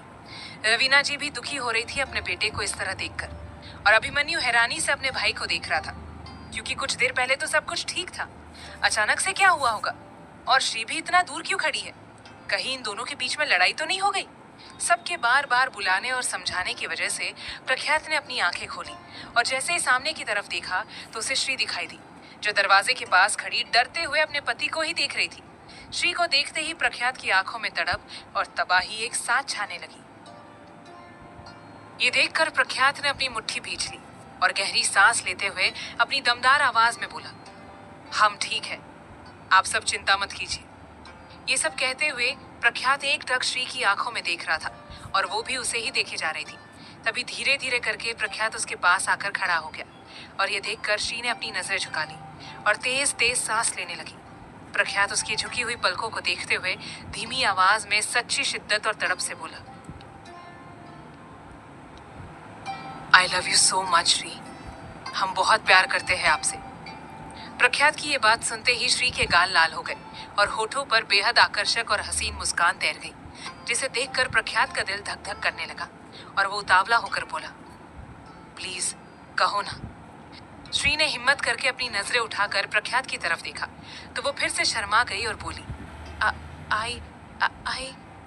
इससे आगे कुछ कहती इससे पहले ही पूरा परिवार उन दोनों के पास आकर खड़ा हो गया और ये देखकर वो शर्मिंदगी महसूस करने लगी। ये देखकर प्रख्यात पागल सा होने लगा और उसने श्री की बाजुओं को ही पकड़ लिया और बेताबी से बोला, कुछ पूछ रहे हैं, जवाब दीजिए। ये सुनते ही श्री धीमी आवाज में बोली, हाँ हाँ मैं भी। ये सुनकर प्रख्यात के गुस्से की कोई सीमा नहीं रही। उसने श्री का हाथ छोड़ दिया और तुरंत वहां से चला गया। उसको जाते देख श्री उदास हो गई और वो भी वहां से चली गई। सब लोगों को कुछ समझ में ही नहीं आ रहा था कि आखिर में चल क्या रहा था। वो सब लोग भी अपने अपने कमरे में चले गए। रात के 12 बज रहे थे। प्रख्यात शर्टलेस होकर अपने कमरे में बेड पर लेटा हुआ था। उसका सीना बेहद हॉट और हसीन दिख रहा था और उसकी छोटी सी नाभि उसे और भी ज्यादा डैशिंग बना रही थी, लेकिन आंखों में तड़प और तलब साफ नजर आ रही थी। वो बेडशीट को कसकर पकड़ लेता है और जुनून से बोला, वो भी हमसे प्यार करती है लेकिन खुलकर कहती नहीं है। लेकिन उन्हें कहना होगा, खुलकर कहना होगा कि I just want her. Ranawat ji तो इश्क के नशे में चूर हो गए थे और अब उन्हें इंतजार था श्री के इश्क के इजहार का। वहीं दूसरी तरफ श्री अपने कमरे में इधर से उधर टहल रही थी और सोच रही थी कि प्रख्यात को हुआ क्या है और वो इतने गुस्से में क्यों थे। उसने अपने होंठ भींच लिए और सोचते हुए बोली, लगता है मैंने सुबह ठीक से खाना नहीं खाया, उस वजह से नाराज है। लेकिन मैं उन्हें मना लूंगी, आखिरकार मेरा पहला प्यार है वो। श्री बेड पर जाकर लेट गई और अपने पति के बारे में सोते हुए मुस्कुराने लगी और देखते ही देखते उसे नींद आ गई। अगले दिन सुबह जल्दी ही हल्दी की रस्म शुरू हो गई। दोनों को अलग अलग जगह पर बिठाया गया था हल्दी के लिए। मेंशन के बगल में आउट हाउस के हॉल में श्री कमरे में तैयार हो रही थी। पार्लर वाली आ चुकी थी और रवीना जी उसे तैयार कर रही थी। तभी रूम का दरवाजा खटखटाया गया। रवीना जी ने रूम का दरवाजा खोला तो सामने एक प्यारी सी सुंदर सी लड़की खड़ी हुई मुस्कुरा रही थी, जिसे देखकर रवीना जी मंत्रमुग्ध हो गई और बोली, जी बेटा। रवीना जी की बात सुनकर वो लड़की हिचकिचाने लगी और इधर उधर देखने लगी। तभी श्री बोली, मासी जी ये हिमाद्री है, मेरी छोटी बहन जैसी है। ये सुनकर रवीना जी प्यार से बोली, हाँ ठीक है, आओ बेटा। हिमाद्री मुस्कुराते हुए रूम के अंदर आई और श्री के पास जाकर खड़ी हो गई। रवीना जी उसे ऊपर से नीचे तक देखते हुए बोली, बड़ी प्यारी बच्ची है, बिल्कुल हमारी श्री जैसी है। अच्छा लगा बेटा जो आप यहाँ आई। हिमाद्री अपनी मीठी आवाज में बोली, जी धन्यवाद आंटी जी। रवीना जी मुस्कुराते हुए बोली, श्री आप आराम से तैयार हो जाइए, तब तक हम आपके पति देव को हल्दी लगा कर आते हैं। सुना है चीख रहे हैं सबके ऊपर कि जल्दी करो, मीटिंग है, ये है वो है। उफ, ये हमारा लड़का भी ना। इतना कहकर रवीना जी वहां से चली गई और श्री प्रख्यात के बारे में सोचते हुए बोली, हिमा ये पति लोग इतना सिर चढ़ जाते हैं, इनका कोई इलाज तो होना ही चाहिए। एक बात बताओ तुम कि ये सब क्या है कि हर बार गुस्सा करना, चीखना, चिल्लाना उन्हें ही आता है। हिमाद्री ने श्री के कंधे पर अपना सिर रखा और आईने में से उसे देखते हुए बोली, एक फ्री की सलाह दूं तो तड़पाओ इन पति लोगों को। दीदी कल शादी है तो जाहिर सी बात है कल की रात आप दोनों के नाम होगी, तो उसी रात में आप अपनी ताकत उन्हें दिखा दो कि आप डरपोक नहीं हो और हर बार उनसे डरोगी नहीं। हाथ मत लगाने देना उन्हें जब तक वे झुके ना आपके आगे। इतना कहकर वो दोनों खिलखिलाकर हंसने लगी और श्री तैयार होने लगी। वहीं दूसरी तरफ मेंशन के हॉल में बीचों बीच पाट पर राणावत जी अपना अकड़ू और भावहीन चेहरा लिए बैठे हुए थे और दिखने में इतने हैंडसम लग रहे थे कि लड़कियां एक बार फिर से इनके प्रेम में पागल हो जाए। उफ, क्या कातिल अदाएं हैं महाशय की। मुस्कुराना नहीं है लेकिन शादी किसी भी कीमत पर करनी ही करनी है। प्रख्यात का आज का लुक बहुत ही हसीन और हैंडसम था। शिप्रा जी रस्म रीति का पालन करते हुए उसे हल्दी लगाने की शुरुआत करती है और चिंता से बोली, आपकी समझदारी को हुआ क्या है?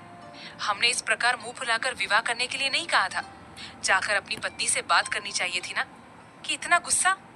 हे भगवान, समझ नहीं आता आपको पैदा करते हुए क्या खा लिया था हमने जो इतना गुस्सा करते रहते हो। कल रात को जो आपने किया वो बहुत ओवर हो गया था। डर गई होगी वो कन्या और अब बोलना चाहती होगी तो भी नहीं बोलेगी। सच में ये प्यार इंसान को पागल बना देता है।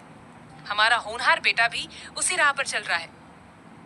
शिप्रा जी की बात सुनकर प्रख्यात ने अपनी मुट्ठी भींच ली और अपनी दमदार और गुस्सेल आवाज में धीरे से बोला, if she loves me then she will definitely confess her love for me and I am waiting for that, okay? Shipra ji, और अगर वो आपसे प्यार नहीं करती है तो? प्रख्यात जुनून और दीवानेपन से बोला, तो भी ये विवाह तो होकर ही रहेगा।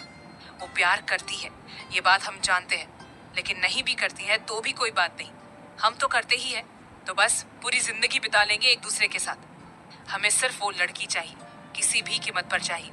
और वैसे भी एक तरफा प्यार की बात ही कुछ और होती है माँ। अपने बेटे के जुनून और प्यार को देखकर शिप्रा जी भी हैरान रह गई। कुछ देर तक घर की सभी महिलाएं और जितने भी मेहमान आए थे वो सभी मिलकर प्रख्यात को हल्दी लगाने लगे। प्रख्यात को बिल्कुल भी गुस्सा नहीं आ रहा था, क्योंकि वो रीति रिवाज में बहुत यकीन मानता है और उनका पालन करना अपना कर्तव्य समझता है। तो वो बस आराम से हल्दी लगवा रहा था, लेकिन उसके दिल और दिमाग में सिर्फ उसकी पत्नी श्री घूम रही थी। वो इंतजार कर रहा था शादी की, क्योंकि अब शादी के बाद ही वो उससे ठीक से बात कर पाएगा और मिल पाएगा, क्योंकि हल्दी लगाने के बाद वो दोनों एक दूसरे को देख भी नहीं सकते थे। कुछ देर बाद दूल्हे राजा की हल्दी तो हो गई थी और अब महाशय को मीटिंग के लिए बाहर भी जाना था। हालांकि सब लोगों ने मना किया था, लेकिन प्रख्यात तो किसी की सुनने वाला नहीं था। नहा धोकर कपड़े बदल कर वो मीटिंग के लिए जाने लगा। वहीं दूसरी तरफ श्री की हल्दी का फंक्शन शुरू हो चुका था। उसे प्रख्यात की उतरी हुई हल्दी ही लगने वाली थी। महल की छत पर सुंदर सा डेकोरेशन किया गया था, जहां पर सभी महिलाएं इकट्ठी हो रखी थी और हल्दी का फंक्शन चल रहा था। सभी महिलाएं बस श्री की एक झलक देखना चाहती थी, क्योंकि सबने सुना था कि वो बहुत खूबसूरत है। अब जाहिर सी बात है, प्रख्यात की होने वाली पत्नी है तो खूबसूरत होना तो बनता ही है, क्योंकि वो महाशय खुद भी इतने ज्यादा हैंडसम है, पूरे परिवार में सबसे ज्यादा सुंदर है और एक आकर्षक पर्सनालिटी के धनी है। तो उनकी पत्नी का खूबसूरत होना तो जायज है। कुछ ही पलों में सुंदर श्रीनिका अपनी नजरें झुकाकर अपनी अदा और नजाकत लिए बड़ी शालीनता से सबके बीच में आ गई। सभी औरतें उसे गौर से देखे जा रही थी, कुछ तारीफ कर रही थी तो कुछ मन ही मन जल रही थी।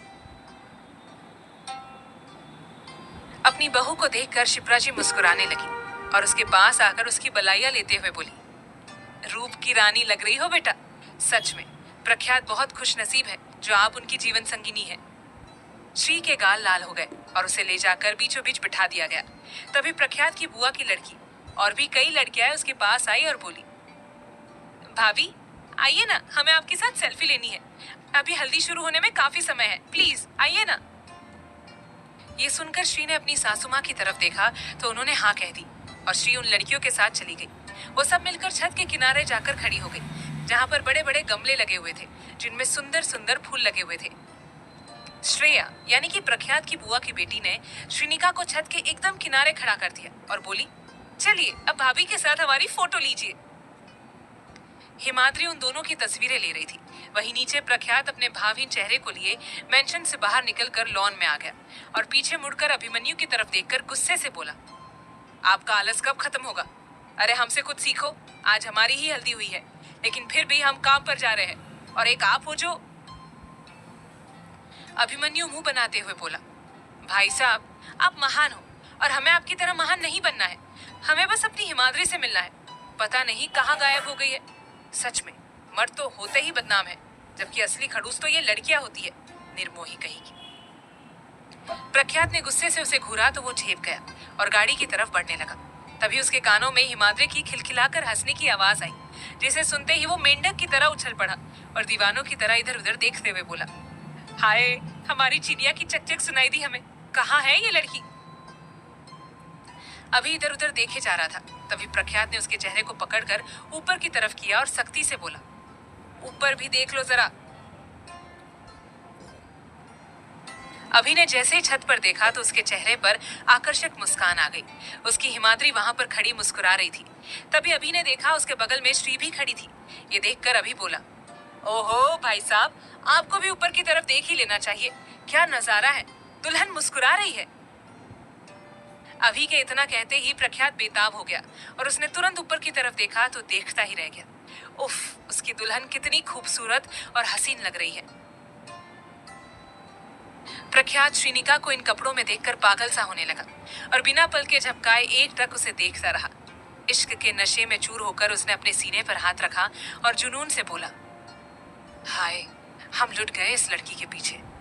हिमाद्री को देखते हुए अभी भी बोला, हम भी। दोनों भाई अपनी अपनी कन्याओं को दीवानों की तरह देख रहे थे और पागल हुए जा रहे थे। प्रख्यात अपनी जुनूनी निगाहों में तड़प और तलब लिए श्री को देखे जा रहा था। उसका मन कर रहा था कि वो उसके पास चला जाए और अपनी बाहों में जकड़ ले। राणावत जी ने अपनी मुट्ठी भींच ली और सच्ची शिद्दत से अपने मन में बोला,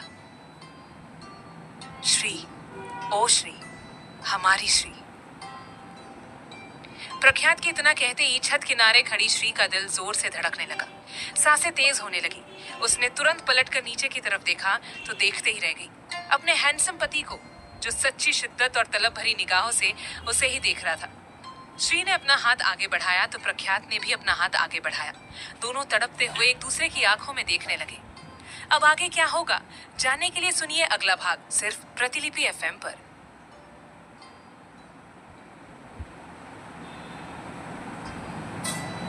भाग 84। प्रख्यात अपनी जुनूनी निगाहों में तड़प और तलब लिए श्री को देखे जा रहा था। उसका मन कर रहा था कि वो उसके पास चला जाए और अपनी बाहों में जकड़ ले। राणावत जी ने अपनी मुट्ठी भींच ली और सच्ची शिद्दत से अपने मन में बोले, श्री, ओ श्री, हमारी श्री। प्रख्यात के इतना कहते ही छत किनारे खड़ी श्री का दिल जोर से धड़कने लगा। सांसें तेज होने लगी। उसने तुरंत पलटकर नीचे की तरफ देखा तो देखते ही रह गई। अपने हैंडसम पति को, जो सच्ची शिद्दत और तलब भरी निगाहों से उसे ही देख रहा था। श्री ने अपना हाथ आगे बढ़ाया तो प्रख्यात ने भी अपना हाथ आगे बढ़ाया। दोनों तड़पते हुए एक दूसरे की आंखों में देखने लगे। लेकिन तभी प्रख्यात ने उससे अपनी नजरें हटा ली और कार में बैठ गया। ये देखकर श्री मुस्कुरा दी और अपने मन में बोली, सच में कितने प्यारे हैं आप, बच्चे की तरह रूठ गए हैं। लेकिन वजह क्या है? एक बार आपसे बात हो जाए तो सब ठीक हो जाएगा। श्री कार को देख रही थी, तभी उसकी नजर अभी पर पड़ी और श्री ने उसकी नजरों का पीछा किया तो पाया कि वो हिमाद्री को देखे जा रहा था।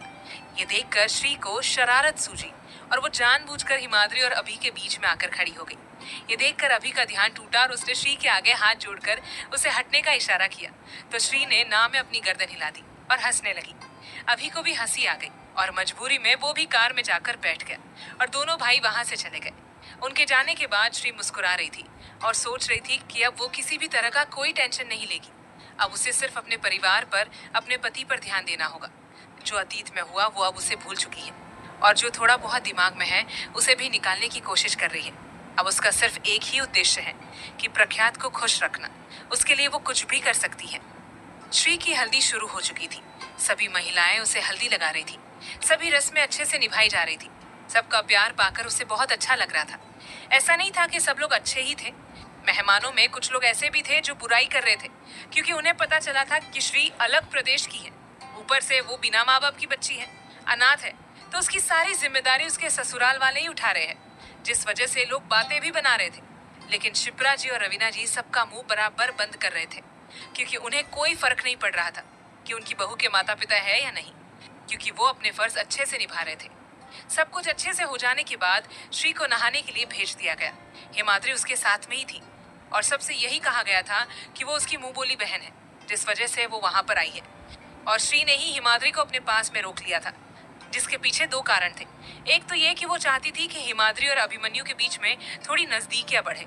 दूसरी, हिमाद्री अपने होने वाले ससुराल वालों के साथ थोड़ा घुल मिल जाए ताकि आने वाले समय में कोई दिक्कत ना हो इन दोनों के रिश्ते के लिए, क्योंकि एक बार लव मैरिज हो चुकी है। अब दोबारा लव मैरिज होगी तो थोड़ा घर वालों को झटका जरूर लगेगा। उनके दोनों बेटों ने ही घर के नियम कायदों को तोड़ा है। शाम के 6 बजे के आसपास मेहंदी की रस्म शुरू हो चुकी थी। श्री को मेहंदी लग रही थी और शिप्रा जी उसके पास ही बैठी हुई थी। बाकी सभी औरतें भी मेहंदी लगवा रही थी। हिमाद्री श्री के दूसरी तरफ बैठी हुई थी और वो भी मेहंदी लगवा रही थी। श्री खुशी से मेहंदी लगवा रही थी क्योंकि उसकी शादी होने वाली है, वो भी उस इंसान से जिससे वो इतना ज्यादा प्यार करती है। श्री के चेहरे की मुस्कान देखकर शिप्रा जी बोली, बेटा, शादी में जिम्मेदारियां निभाना अच्छी बात है, लेकिन प्रेम का होना अति आवश्यक है। प्रख्यात आपसे बहुत प्यार करते हैं, तो बदले में उन्हें भी आपसे प्यार ही चाहिए होगा। ये सुनकर श्री हैरानी से बोली, हाँ तो माँ, मैं भी उनसे बहुत प्यार करती हूँ। शिप्रा जी, आप प्यार नहीं करती बेटा, आप सिर्फ अपना कर्ज चुका रही है। उन्होंने आपके लिए इतना कुछ किया तो उसके बदले आप उनसे शादी करके उन्हें खुश करना चाहती हैं। ये सुनकर श्री को झटका लगा और वो मेहंदी वाली से बोली, दीदी, आप 10 मिनट बाद आना। मैं जरा अपनी सासू माँ से जरूरी बात करना चाहती हूँ। और हिमाद्री, तुम जाओ, जाकर मासी जी के पास बैठो, उनसे बातचीत करो। हिमाद्री और मेहंदी वाली वहां से चली गई। उनके जाते ही श्री बोली, माँ, आप ये कैसी बातें कर रही हैं? मैं पागल थोड़ी हूँ जो ऐसा करूंगी। हाँ, ये बात सच है कि राणावत जी ने मेरे लिए बहुत कुछ किया है। इतना कोई किसी के लिए नहीं कर सकता। जिंदगी भर मैं इस बात को याद रखूंगी। लेकिन ऐसा नहीं है कि उसके बदले में मैं किसी तरह का कोई हिसाब चुका रही हूँ। मैं सच में उनसे प्यार करती हूँ, और इतना प्यार करती हूँ जितना मैं किसी और से नहीं करती, खुद से भी नहीं करती। आपके दिमाग में ऐसी बात कैसे आ गई, माँ? शिप्रा जी हैरान रह गई और बोली, बेटा, कल आप अपने आप से बात कर रही थी तो हमने सुन लिया कि आप किसी तरह का हिसाब चुका रही हैं। इसलिए हमें ऐसा लगा कि आप प्रख्यात से प्यार नहीं करती। श्री ने अपना सिर पीट लिया और बोली, माँ, ऐसा कुछ भी नहीं है। मैं उनसे बहुत प्यार करती हूँ, और ये शादी सिर्फ प्यार की वजह से ही हो रही है। और आज तक मैंने किसी तरह का कोई एहसान नहीं चुकाया, और ना ही चुकाऊंगी, क्योंकि वो मेरे पति हैं। भले ही उन्होंने मुझसे किसी भी सिचुएशन में शादी की हो, लेकिन वो मुझसे प्यार करते हैं, और मैं भी उनसे बहुत प्यार करती हूँ। शायद मेरे बोलने में और आपके समझने में गलती हुई होगी। शब्दों की हेराफेरी रिश्ते को खराब कर सकती है, माँ। उम्मीद करती हूँ आपने ये बात प्रख्यात जी को तो नहीं बताई होगी। शिप्रा जी की हालत खराब हो गई और वो घबराते हुए बोली, बेटा, हमसे बहुत बड़ी गलती हो गई। हमने सब कुछ गलत समझ लिया और सब कुछ जाकर प्रख्यात को बता दिया। इसीलिए वो कल रात को इतना गुस्सा कर रहे थे। और बेटा, वो इंतजार कर रहे हैं कि कब आप अपने प्यार का इजहार उनके सामने करोगी, क्योंकि कहीं ना कहीं उन्हें भी शक होने लगा है कि आप उनसे प्यार नहीं करती है, सिर्फ एहसान चुका रही है। हे भगवान, ये हमने क्या कर दिया? अपने हाथों से अपने बेटे के दिमाग को खराब कर दिया। और श्री, आप नहीं जानती है, प्रख्यात का गुस्सा बहुत बुरा है। वो शांत रहते हैं तब तक ही शांत रहते हैं, लेकिन उनका गुस्सा उनकी सारी अच्छाई को हटा देता है। कल रात को चिल्लाए थे ना, उसकी वजह यही थी, क्योंकि वो तकलीफ में थे। शिप्रा जी की बात सुनकर श्री की हालत खराब हो गई। वो डरने लगी, घबराने लगी। ये सब सोच कर कि प्रख्यात के दिमाग में ये सब डाल दिया गया है, इसी वजह से वो कल इतना ज्यादा परेशान था। और तभी उसने श्री को आई लव यू भी बोला था और उसके जवाब का इंतजार कर रहा था।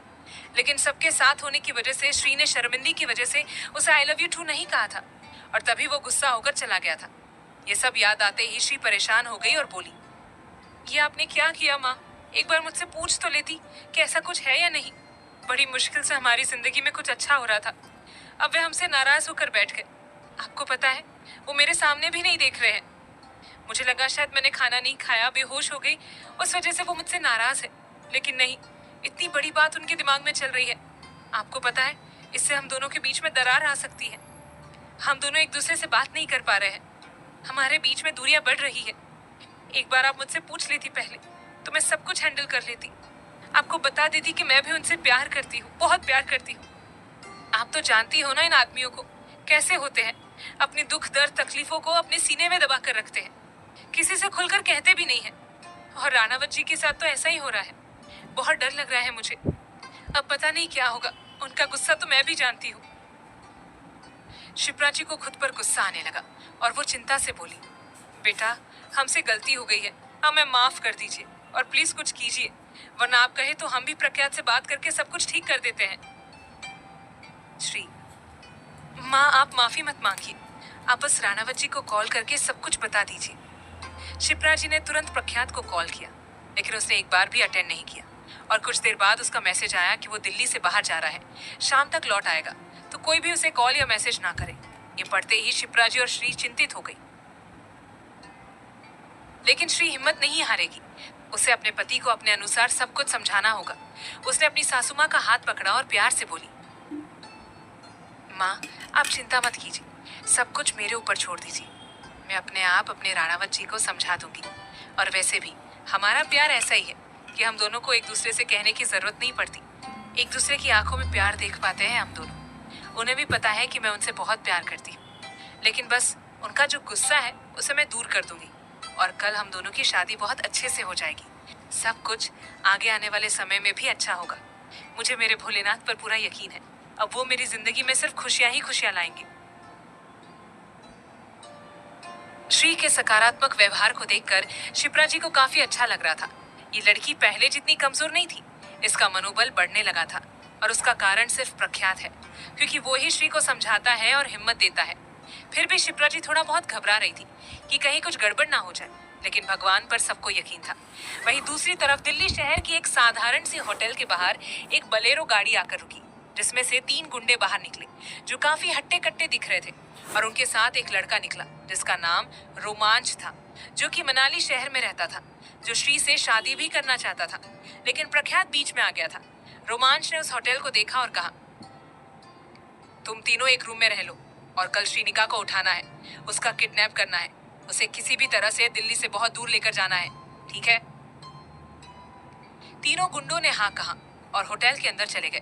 उनके जाते ही रोमांच के चेहरे पर एक कुटिल मुस्कान आ गई और वो गुस्से से बोला, श्रीनिका, तुम सिर्फ मेरी हो, ऐसे कैसे तुम्हें छोड़ सकता था मैं? पहले वो एमएलए का बेटा तुम्हारे पीछे पड़ गया, फिर वो बिजनेसमैन तुम्हें उठाकर ले गया, लेकिन मेरे साथ अन्याय हुआ है। जबकि सौम्या ने मुझे साफ तौर पर कहा था कि तुम्हारी शादी मुझसे होगी, तो बस अब ऐसा ही होगा। मैं आ गया हूँ तुम्हें लेने के लिए। अब तुम्हें अपने साथ भारत से बाहर ले जाऊंगा, जहाँ हम दोनों शांति से रहेंगे। भले ही तुम मुझसे प्यार नहीं करती, लेकिन मैं तो करता हूँ ना, मेरे लिए यही काफी है। सुना है कल तुम दोबारा से उस बिजनेसमैन से शादी कर रही हो, लेकिन मैं तुम्हारी शादी होने नहीं दूंगा, तुम्हें उठा कर ले जाऊंगा। रोमांच के दिमाग में बहुत खतरनाक प्लान चल रहा था, लेकिन वो कितना कामयाब होने वाला था ये हमें आगे आगे पता चल ही जाएगा। श्रीनिका को मेहंदी लग रही थी और वो अपने नैनों में असीम प्रेम लिए अपनी मेहंदी को देखकर बोली, दीदी, हाथों में पिया जी का नाम कुछ इस तरह लिखना कि ढूंढते ढूंढते वे थक जाए। मेहंदी वाली, जी जरूर, लेकिन क्या लिखो ये बताएं। ऐसा कीजिए, प्रख्यात जी लिख दीजिए। श्रीनिका खुशी से अपनी मेहंदी को देखे जा रही थी। वहीं दूसरी तरफ प्रख्यात मीटिंग में बिजी था, लेकिन उसके दिमाग में श्रीनिका ही घूम रही थी। उसे बस जल्दी से श्री से शादी करनी थी, ताकि फिर 24 घंटे वो उसके पास रह सके। अब आगे क्या होगा जानने के लिए सुनिए अगला भाग, सिर्फ प्रतिलिपि एफएम पर।